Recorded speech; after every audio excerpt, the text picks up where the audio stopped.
31. This is found on page 62 in your Pew Bible. Then Moses went back to Jethro, his father-in-law, and said to him, "Let me return to my own people in Egypt to see if any of them are still alive." Jethro said, "Go, and I wish you well." Now the Lord had said to Moses in Midian, "Go back to Egypt, for all those who wanted to kill you are dead." So Moses took his wife and sons, put them on a donkey, and started back to Egypt. And he took the staff of God in his hand. The Lord said to Moses, "When you return to Egypt, see that you perform before Pharaoh all the wonders I have given you the power to do. But I will harden his heart so that he will not let the people go. Then say to Pharaoh, 'This is what the Lord says. Israel is my firstborn son. And I told you, let my son go so he may worship you. But you refused to let him go. So I will kill your firstborn son.' At a lodging place on the way, the Lord met Moses and was about to kill him. But Zipporah took a flint knife, cut off her son's foreskin, and touched Moses' feet with it. 'Surely you are a bridegroom of blood to me,' she said. So the Lord let him alone. At that time she said, 'bridegroom of blood,' referring to circumcision. The Lord said to Aaron, 'Go into the wilderness to meet Moses.' So he met Moses at the mountain of God and kissed him. Then Moses told Aaron everything the Lord had sent him to say, and also about all the signs he had commanded him to perform. Moses and Aaron brought together all the elders of the Israelites, and Aaron told them everything the Lord had said to Moses. He also performed the signs before the people, and they believed. When they heard that the Lord was concerned about them and had seen their misery, they bowed down and worshipped.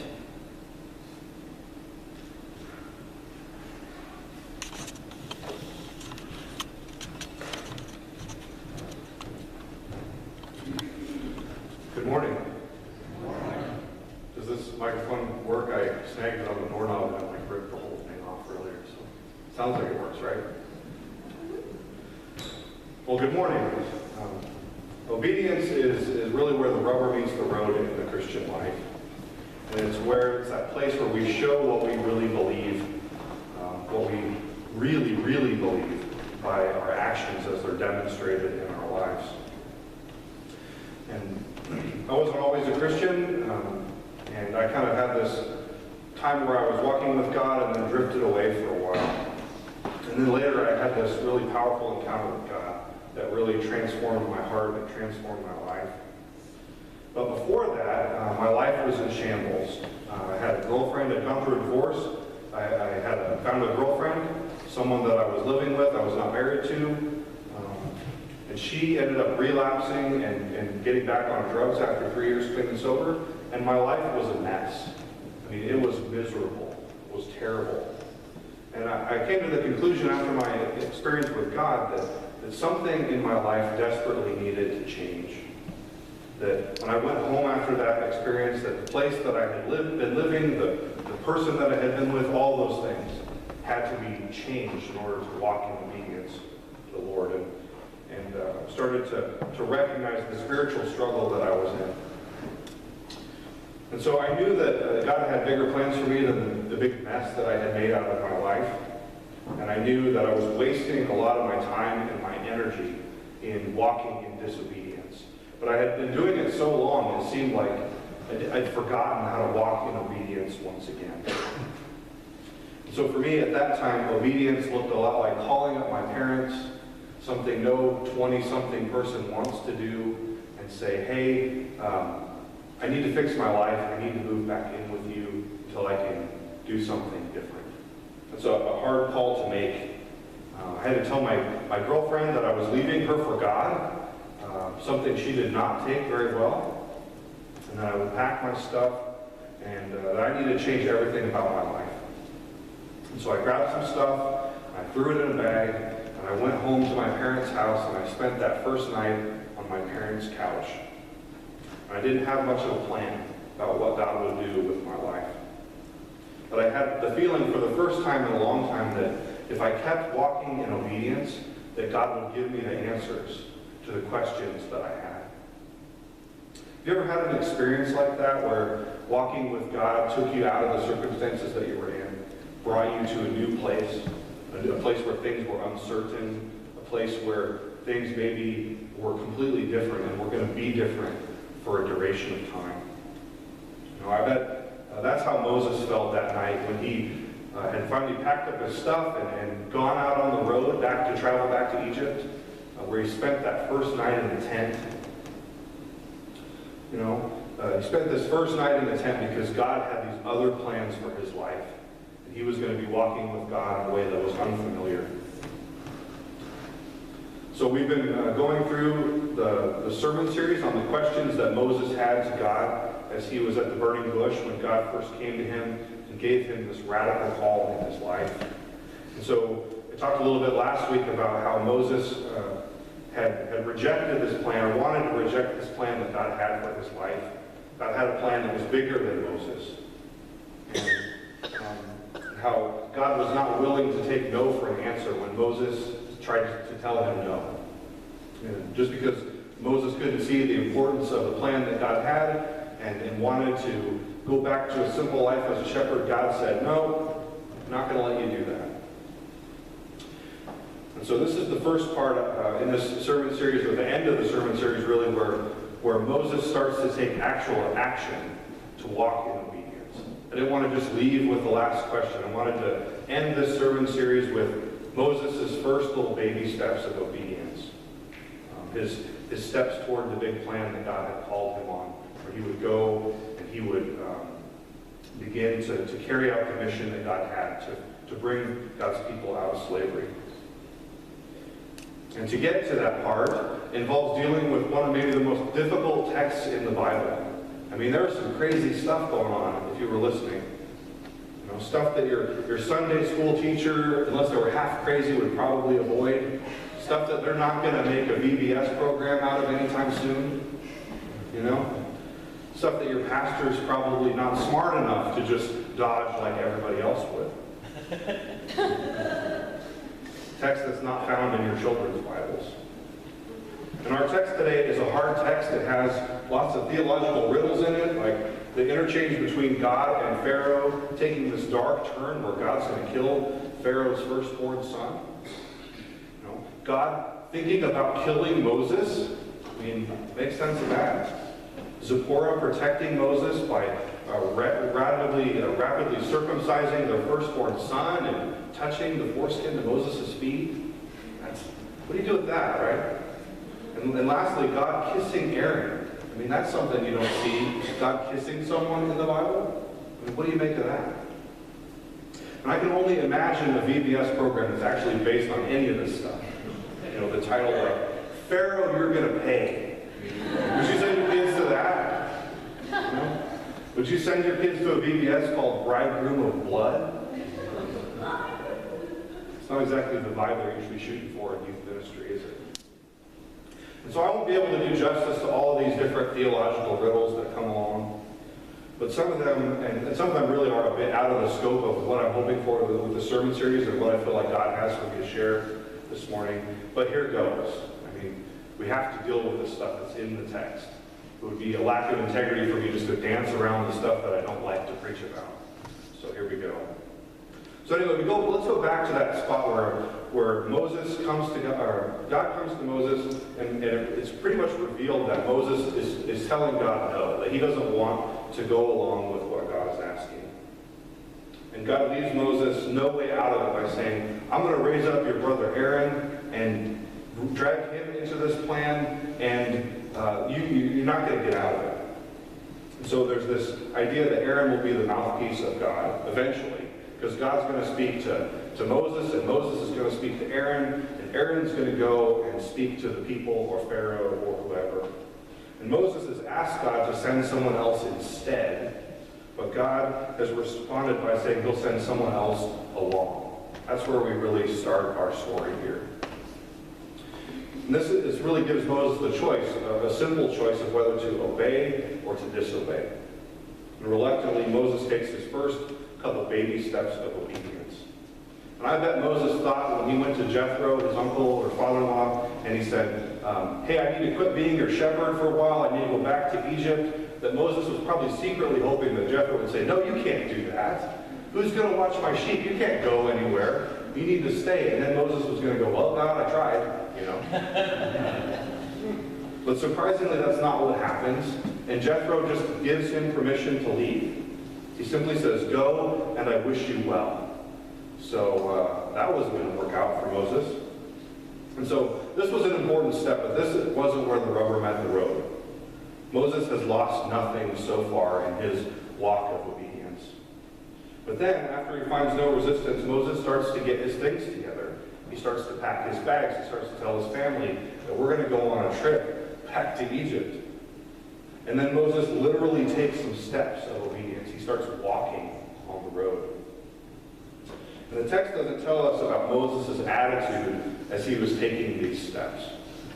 I wish it did.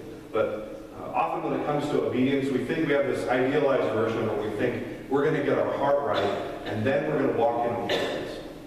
But I think that idea that we have the attitude first and then the action is unrealistic. That often before we take that step of action, it's impossible to think that our attitudes are going to change. We just have to take the step in obedience and expect that someday our attitudes are going to catch up to our actions. And I imagine that that's where Moses is at as he takes his baby steps here. You know, he's probably not caught up in this pioneering spirit. He's probably not on fire for God's vision to save the Israelites. But he is at least trying to take some steps toward that vision.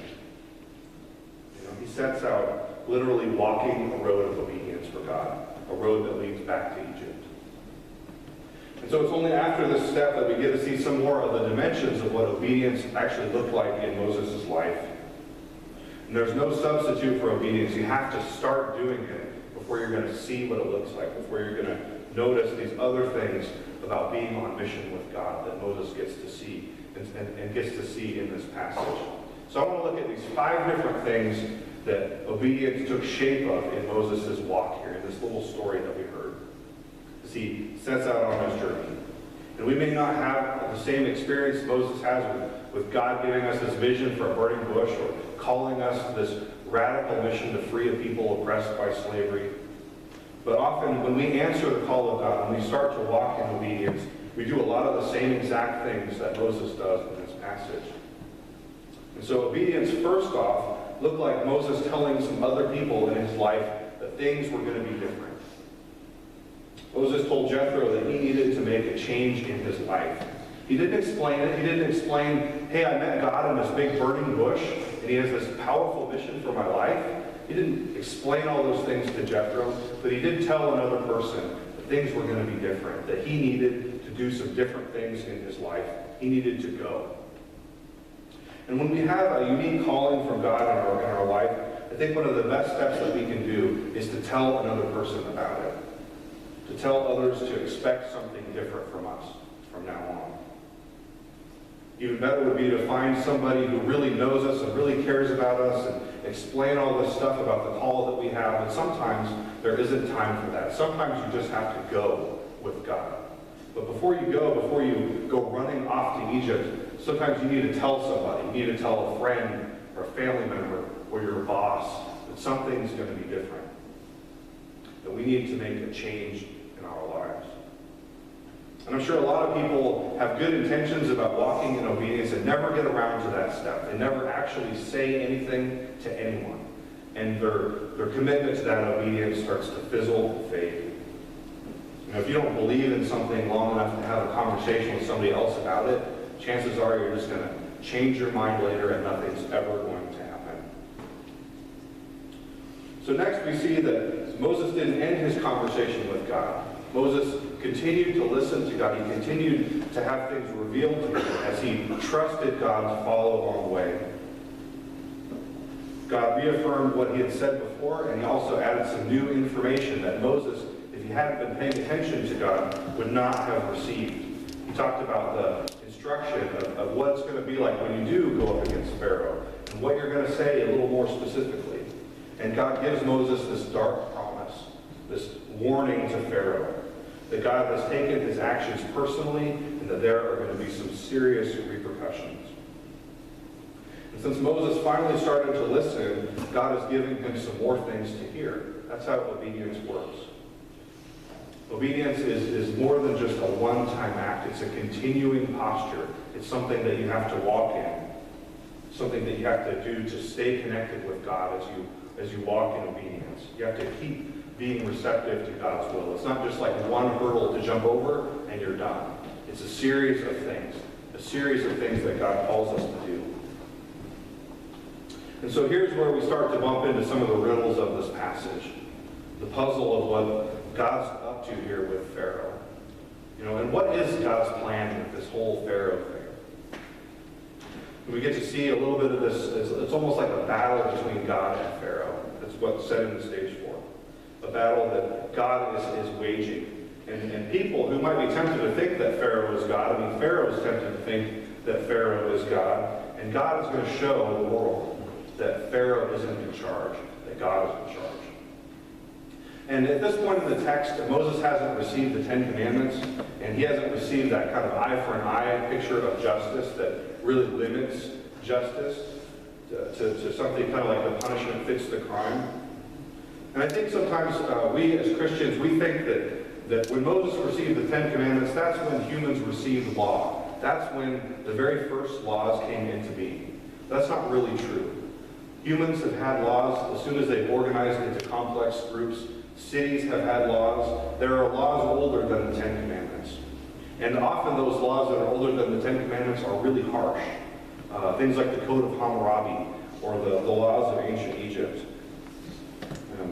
And those kinds of laws were really harsh. If you read the Code of Hammurabi, for example, there's like building codes in there. If you do something that negatively impacts another person, if I built a building and it fell in and killed somebody and they lost their family, my whole family would suffer the cost of that. That's how those kinds of laws worked before God's grace came out in these sorts of laws. And in Egypt, there were laws like that. Laws where if you did something that resulted in the death of someone's son, then your son would be killed. That's how punishment would work. So crime wasn't just held responsible by the one person who did the action. A member of your family could do a crime, and you could be held responsible for it. That's how law worked in the ancient world. And so that's what God is telling Pharaoh, essentially. That Pharaoh has done something to affect God's children, and now God is going to do something that affects Pharaoh's children. We might be tempted, how could God do such a thing? Is it really fair for God to hold Pharaoh's son responsible for something that Pharaoh himself did?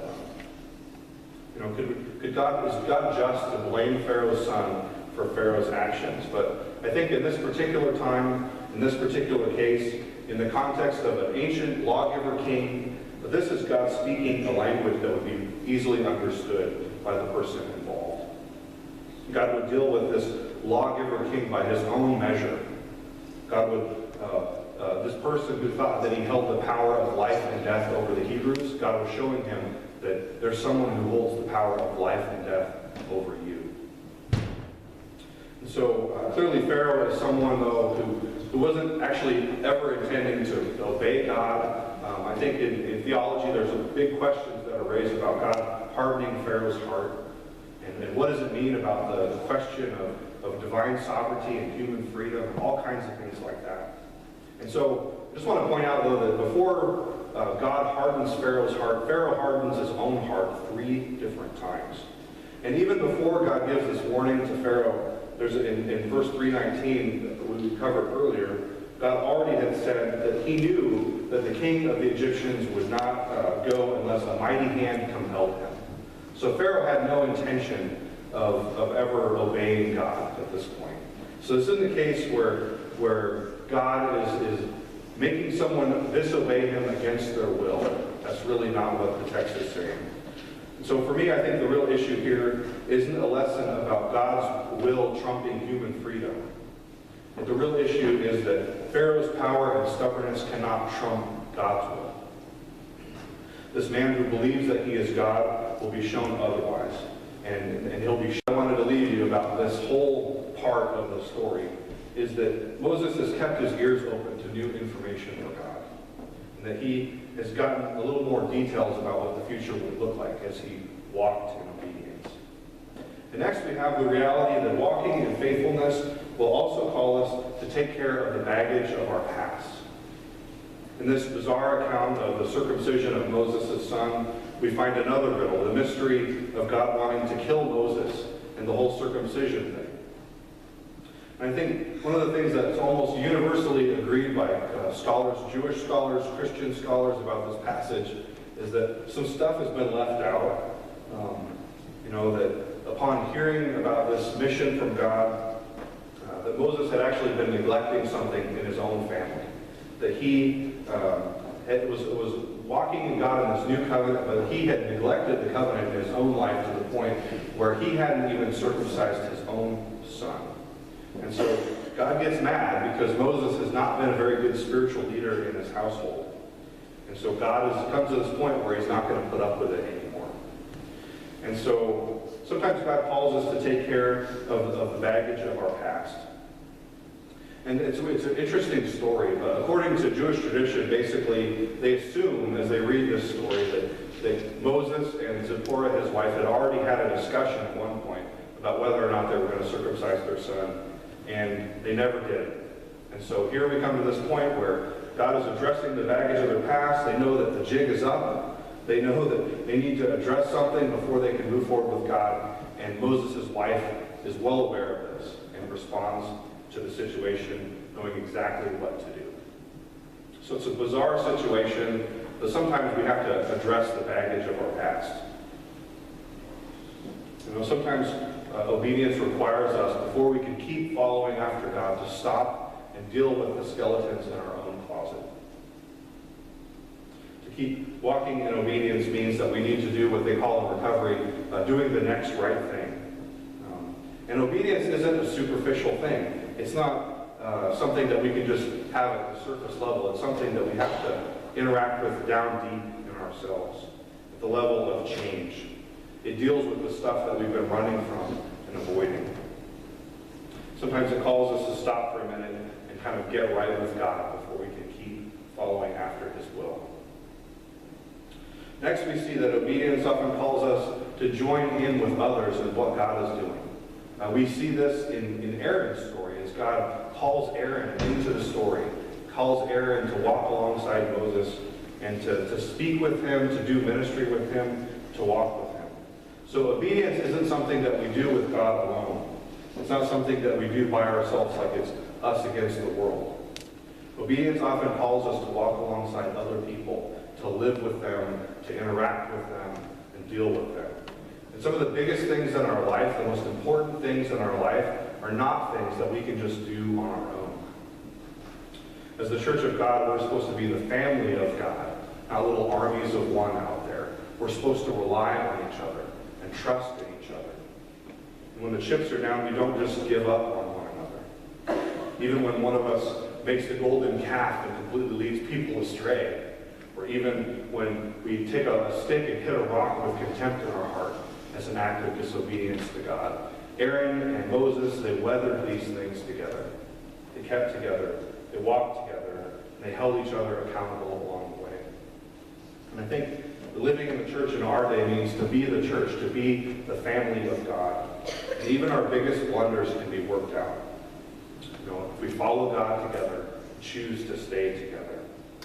And lastly, as we continue walking in obedience, like Moses, we get to see the fruits of the promises of God. Moses thought that the people would never follow him, that they would never trust in him, that they would never believe in him. And he still had Pharaoh to deal with. He still had this big, insurmountable mountain in his life. But God shows Moses that his promises will be kept. And Moses gets to see that as he acts in obedience. When Moses put his hand in the cloak and pulled out the leper's hand, or threw his stick on the ground and it turned into a snake, he didn't believe that the people, when they saw these things, that they would still follow him. And so when Moses goes and shows the people the signs that God has given him, they do follow him. And sometimes when we walk in obedience, we think that God isn't going to keep his end of the deal. that some of our worst fears are going to turn out to be true, that God's just going to call us off to dig wells in Africa or even go preach on a stage like I'm doing right now. And we learn as we trust in God and walk in obedience that we can see blessings in those things as God calls us way outside of our comfort zone, off into the place where we do these strange things for God. I think often we, as Christians, we rob ourselves of God's promises because we want to see the fruits up front. We want God to show us and tell us in advance these things are going to happen, rather than just trusting God and walking in obedience. And in my experience, it's only after we've walked in obedience that we recognize the fruits of that obedience.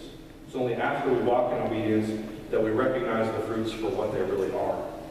It's only after we have invested in obedience with our own blood and sweat and tears that we get a taste and the flavor of these things in our life, the flavor of our endeavors with God.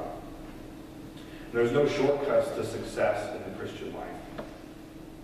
So those are the 5 things that I see Moses doing as he walks in obedience. These 5 things that might look a little different in our life, but often are the same things. Obedience can look like telling others that you need to do something different, continuing to listen to God, taking care of the baggage of our past, joining with others in what God is doing, and seeing the fruits of the promises of God. So what does that mean for you and me? Simple people trying to get back on mission with God. Do you, in your quest for obedience, in your quest of living out the Great Commission as a faithful Christian, do you need to tell someone out loud that God wants to make this change in your life? You need to take a little time to continue to listen to God. You're on mission, but you've stopped staying connected with God. You've stopped checking in with God and looking out for new information. Is there some baggage from your past that's holding you back that you need to deal with before you can keep moving forward with God? Or is there something that you have been reluctant to join in others with that you know that God is doing, but you've been sitting by the sidelines, waiting around, dragging your feet? If you want the promises of the fruits of God, the fruits of the promises of God, you have to walk in obedience. You have to take the first step, and you have to take the next step, and you have to take the last step in faithfulness. So what step do you need to take? As we go into our time of open worship, we had a snafu with the computer last night, so this little slide that kind of explains what we're doing is not there. And so I just want to explain a little bit about open worship for people who are new. I know there are some people here who are new, but open worship is a time of listening for God. Often it can be a silent time of listening for God. And if you feel that God is speaking in your spirit this morning, and you feel like you have something that God is saying, not just to you, but to all of us, then as Quakers, we believe God's still speaking, that you could stand and share that message with us. And so if God is nudging you on the shoulder, feel free to stand. The microphone will be brought to you. It's okay if it's just a silent time. Since we've gone a little bit over, we'll probably just have a couple minutes before we change gears. So seek the Lord's face.